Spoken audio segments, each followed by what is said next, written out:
Okay, so Peanut's gone outside to help the guys with the eaves troughs, and I'm going to take this off just so we don't have a wire hanging there. Let's hook the speakers up now directly to this output. I'm going to disconnect the crossover, and we'll clip right onto these connections here, which, let's take a closer look at them.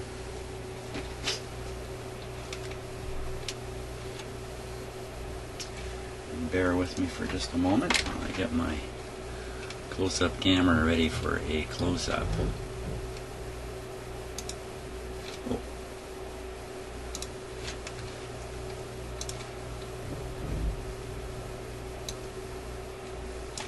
Okay, there we go. Don't adjust your set. Come in right in the back here. Right there. Okay, so that's the so this looks pretty simple to me. It looks like I can see 1, 2, 3 black wires all connected together. And then below there's a blue one and a yellow one. And you can see some very small capacitors. I'm sure they're connecting just to ground down here. Can't really get at it. So pretty clear. We got a ground at the top and the 2 channels left and right below. Easy to clip onto.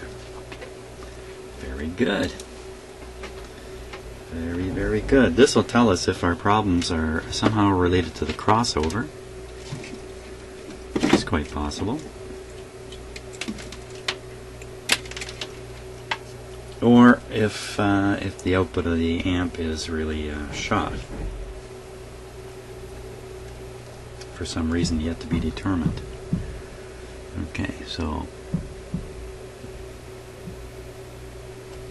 I won't assume that the chassis is the same as the ground here. Basically, there's lots of warnings about shorting things out, so I won't do that. I won't short things out.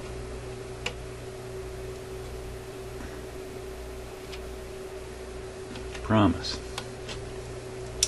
Right.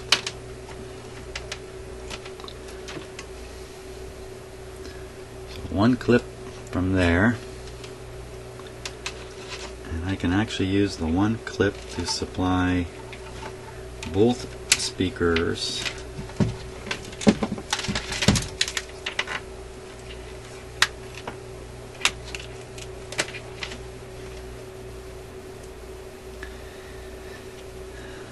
so that's the ground, if you like, or return, or whatever you want to call it.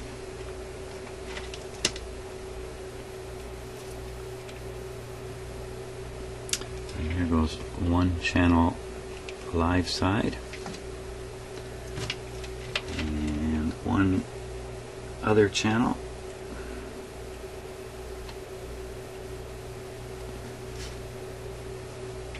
Again, I don't want anything shorting out down here. I won't have heeded the serviceman's warning.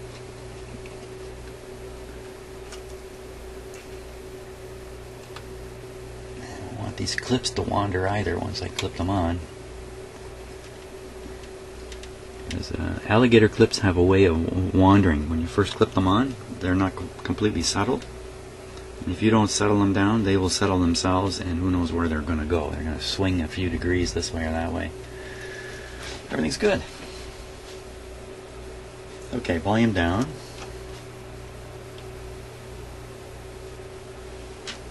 Straighten things up a little bit. Still have all that crossover wire here, but it's no longer connected at all. Just making sure. I think we're good to go.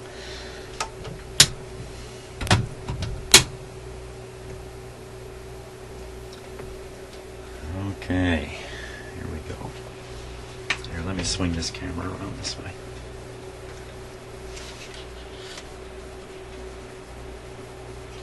I tend to bump into it when it's over here, but again, I bump into it anyway. Oops.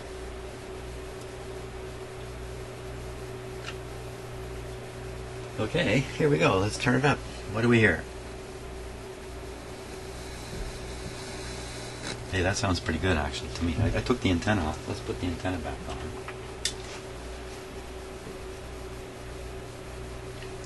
So one of the things I don't know is, are the speakers upstairs, is there something up in the console, are they somehow unusual? Is there something to them, a funny impedance on them? Do they have to be connected, all three of them, to the crossover before the crossover will behave properly?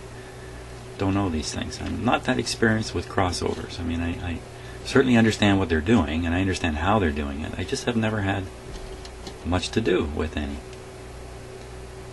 until now. Okay, so there's our FM antenna. Let's hang it there. Hang it there right beside the screen. Okay. What do we get now?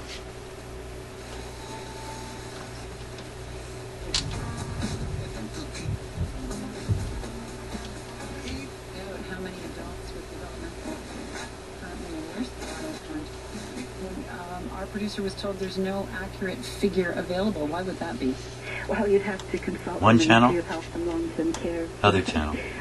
That's outside my portfolio. Wouldn't they share that kind of information with you? So, probably they would share what they gave you, but I would perhaps dig a little deeper. But I haven't had the opportunity. Hard to hear with these little speakers. So that's the bass going up and down. Here's the trouble. You're saying the 12,000 number it could be double. I cannot speculate on what it might be. I just think it's very natural that it's possible that individuals or families would put their name Well, actually sounds pretty good to me. Different placements. And given that suspicion, how Let's does tune around a your little more. ministry... Rocking the GTA. Our pals, the boss is coming. We got the Chili Peppers under the bridge. So remember a while back, Chad Smith admitted that he always... I think there's good power there, too. Feral. Chad Smith...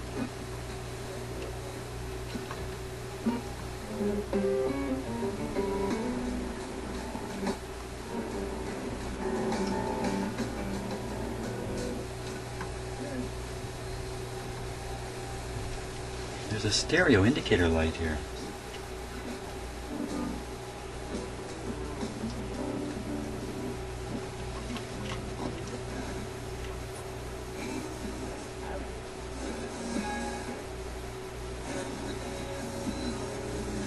Gee, I wonder if that's really stereo or it's not decoding it. Could be that it's working fine, but the red light's not coming on. I'm going to have to put my headphones on to tell. Let's see, so I plug this in and see. Oh. Yeah, I don't have that connected anymore. Hey, I had this connected. Hey, wait a minute. Wait a minute here. I had the crossover connected, plugged in my headphones, got nothing. I never tried the crossover plugged in with the headphones into the back of the set. So in order to determine if there's stereo, I really have to do that. So let's shut it off again. Shouldn't really be a big deal. Find that plug. Plug it back in. I can leave the speakers connected, but I won't. I'll just take the ground off here. You know what? I better take more than the ground off. Better take one of these off too, so I don't have the speakers working in series between the outputs. Leave it like that. Got my headphones here. Okay, switch on. Excuse me while I just put on the headphones and listen.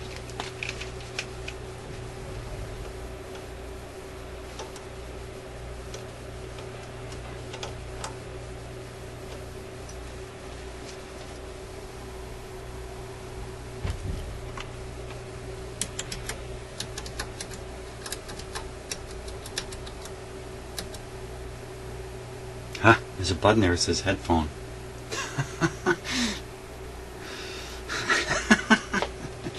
Okay, so I've been looking at this button. It says HDPH, and instead of figuring out that that's headphone, I've been going high definition phono. It can't be. There's no high definition. back when this was made, so okay. Headphone. Now, is this stereo?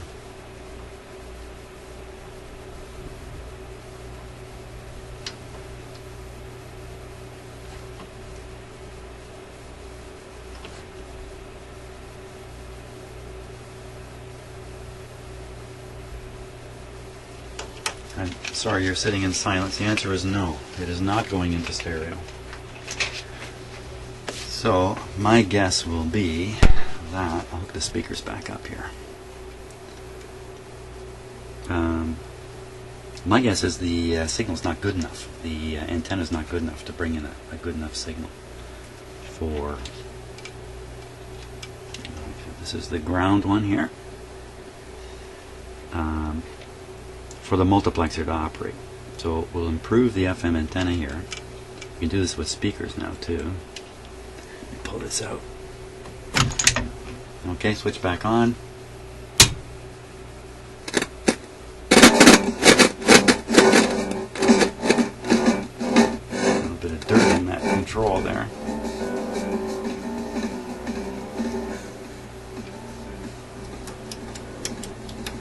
These can't have any effect now because they're unplugged at the back, so I should stop pushing them. Okay, better antenna, better. It's actually hard to get a better antenna than what's on there. Let's try the other terminal here. That didn't make any difference, did it? Oh, the light came on. The light came on. Excellent. Okay. Now I'm excited. I was a little worried when that did not come on. I don't think I'm even going to bother. Oh, you know what? Here's the poor man's headphones here. It's definitely stereo. There might also be a phase problem with those speakers, but boy, a big thumbs up on here. So now the focus is on the crossover. That seems to be where the problem is. There you go. Very good. Let me ponder that for just a bit here. Okay, so I've kind of rearranged things now so I can focus on the crossover network. And what I've got is, here's the receiver. The two speakers are still directly connected to the output. One's over here. One's over here. I'll be able to hear it in stereo now if that is of any importance. I'm not sure. But mostly we can focus on the crossover. And what I've done with the outputs, the many outputs coming from the crossover, is I've arranged them on here. You can kind of see the wires, all the connectors. And the reason I've done this is A, to make them available so I can clip onto them if I should want to. And very importantly, they're all separate. They cannot short. I have to put some effort in it to generate a short up here. So that's the idea of that, even though I'm pretty sure there's no outputs coming from these things appropriately anyway. So let's take a close look at the crossover and see what we can figure out from that. So again, it's another nicely built device. Let's see, up here are a couple of black resistors going to the headphone output.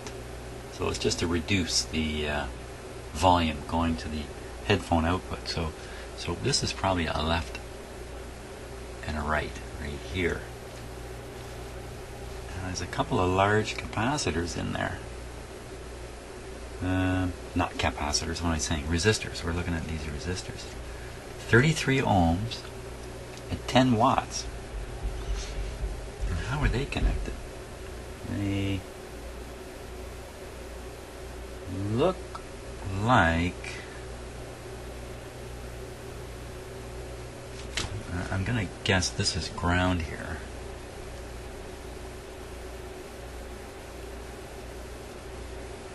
Two resistors right away suggest a left and right, of course. Oh yeah, they are connected to the left and the right. To what I think is ground. Those actually don't seem to go to ground. They go to this terminal here.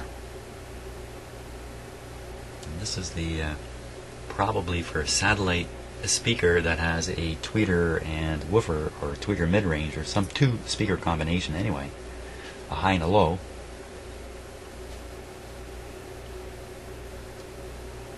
Well, that's kind of interesting. We'll have to check and see if this terminal really is grounded to the chassis. And this whole piece of metal here is screwed into the cabinet separate from everything else. So this piece of metal will only be grounded if there's actually a connection to it to ground it.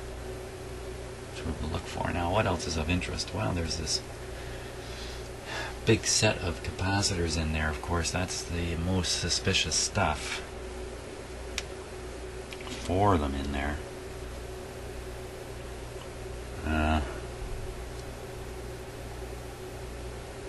20 microfarad. 4 20 microfarad capacitors. There's some small capacitors here too.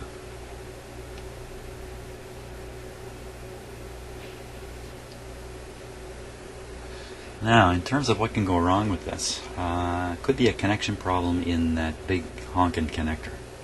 Okay, this guy here. Could be a problem in there.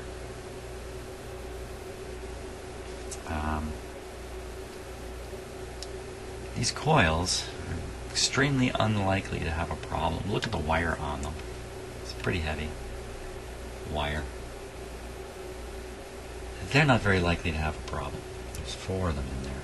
Hey, notice how they're arranged at right angles? And so the magnetic fields of this one can't affect that one. And look, they're also placed 2 here and the others way on the other side, farther away. No doubt that's to keep any magnetic transformer type action from happening. I don't think anything was plugged in and out of these connectors with any regularity, so I don't think this thing has seen any kind of mechanical working at all.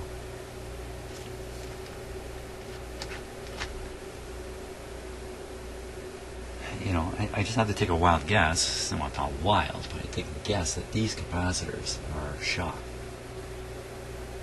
A little bit unusual. They're not taking too much of a heavy duty here. You know, the voltage isn't very high on the outputs of an amplifier, but that has to be the suspicious component. Let's see what we can find out about those.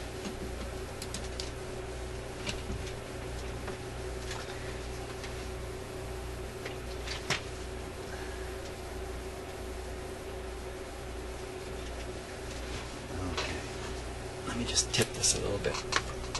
Let's see a bit better. 1, 2, 3, 4 capacitors. They look fine, but that doesn't mean anything. So the first thing I'll do is I'm just going to take a shot at measuring the resistance through them.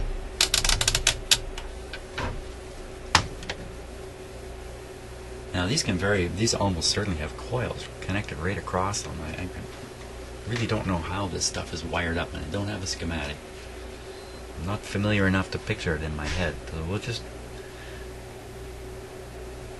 check my meter. Just read right across them.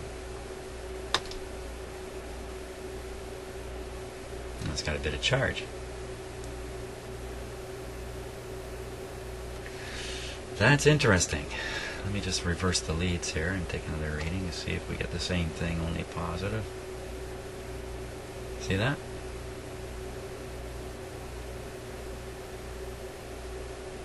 What's that mean?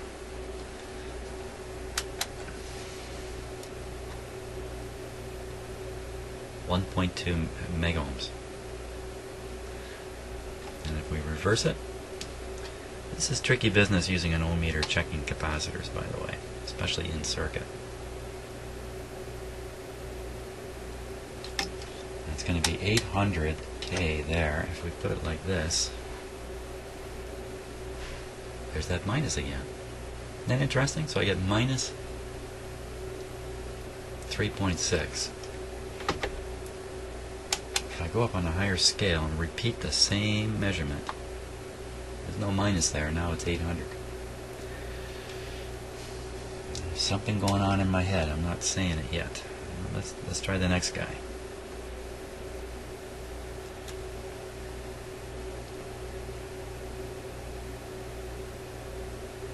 There's that minus voltage again.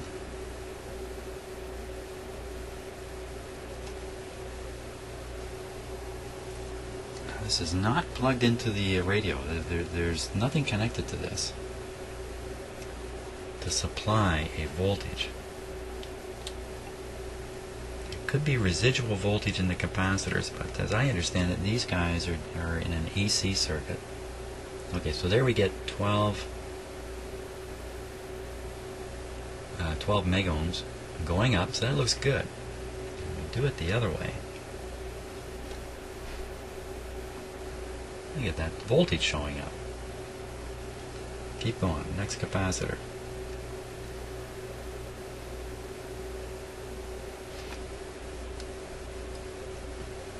There's the resistance, again around 12 megohms. That's kind of interesting. Same reading. And reverse the leads. There's that voltage again. What the heck is going on? Okay, we'll do the last one.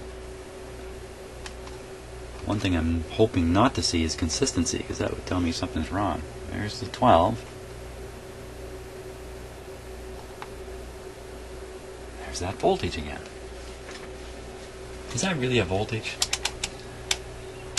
He says wistfully. Let's try and see if we can actually read it as a voltmeter. There it is.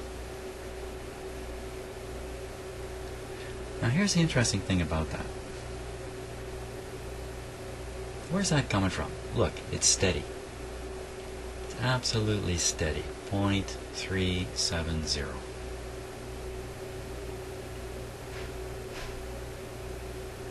So here's what I'm thinking. I'm thinking these capacitors have moisture in them.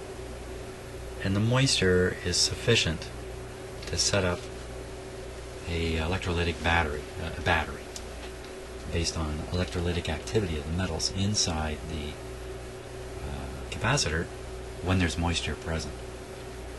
And in this case it's producing 0.37 volts. By the way, the voltage on a battery is not set by the dimensions of the battery at all. It's set by the chemistry in the battery. And 1.5 volt batteries aren't actually 1.5 volts. I think they're 1.46 or something like that, or 1.61. They're something other than 1.5. It's the chemistry that forces the voltage. And so the 0.37 probably relates to the type of metals that are inside the capacitor with a bit of moisture. That's my theory on this. I have seen this before. I have taken capacitors out of radios, and with them completely disconnected, sitting on my bench, I've been able to read a voltage out of them. This is a very high input impedance voltmeter, like all voltmeters these days. So it draws a tiny, tiny current to operate, very tiny current, and even a lousy battery made from a capacitor can sustain that current and maintain its voltage, its battery voltage. So that's what I think is going on. I think we got bad capacitors here. They're probably doing that rectification thing I was talking about earlier. Who knows what's going on? But I think we got to get rid of those now. I don't know how the circuit's laid out. I don't want to sit down and draw it out, but I might have to and actually draw this out to really understand it properly. You know what, maybe if I look at some other schematics and crossover circuitry and stuff like that, I can figure this out much better. And then I'll know a more appropriate test. There's a very simple test I could do now, which is cut one of the leads on one of these capacitors and see if it still produces that voltage. That's pretty attractive.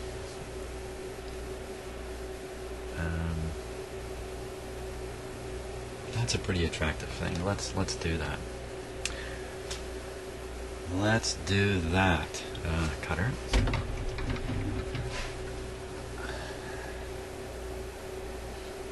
Which one should we cut? We cut the one that's easiest to reconnect, and that's this one back here.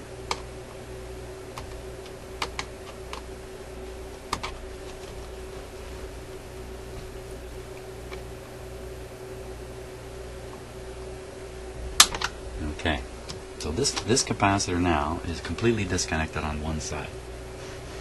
Now if I read 0 volts on this thing, I'll have to come up with a new story on it. So here we go.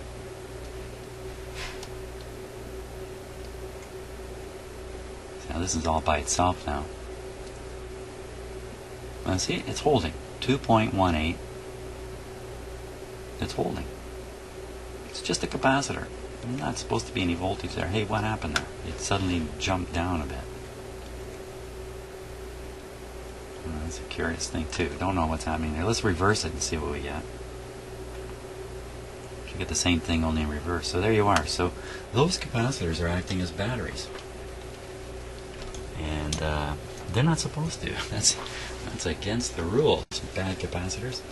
So I'm guessing the only thing that's gone wrong in this, whoops, is those capacitors. Now we can stop guessing. I can take some measurements here at these resistors. So let's see. So this looks like a 100 ohm resistor here. Yeah, I can't imagine this is going to be bad. 82 on that one. It wouldn't matter anyway. These things are only working the headphones. 82 and 82. Isn't that interesting? Now the other high wattage ones were 33. So here's one of them. 32, and here's the other one.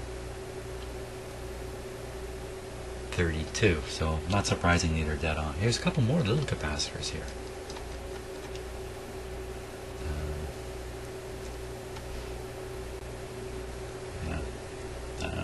Let's check for voltage. That's a dumb thing to do first, but I'm going to check for voltage on these capacitors. Now they're hooked up with the other ones, so they might have something. See it going down, heading to 0. So this guy's not generating any voltage on his own. He had some in him. Okay, let's just check the other one. Same kind of deal here. Say, well, where's that voltage coming from that's in it? Well, that I'm bleeding out right now. I'm not sure, but that leaves me thinking these two capacitors are fine. These guys are all shot. And wouldn't you know it, I brought home capacitors to replace some of the capacitors up in the main unit. They don't seem to require it. I did not acquire these capacitors. Isn't that stupid? Otherwise I could change them right now. 20s. And I think these capacitors are intended to go in an AC circuit where there actually are being reverse potential put on them, because there's an AC signal. The signal that's going to the speakers is applied to those capacitors somehow. I don't think I've got 20 of those to go, or 4 of those 20s, but I think that's the problem. I think that is the problem at this point. But I have to change them to find out. So, well, thanks for watching all this, and I think we've narrowed down the fundamental problem with this receiver, and once this is corrected, I think we're looking at good stuff. So, see you on the next video.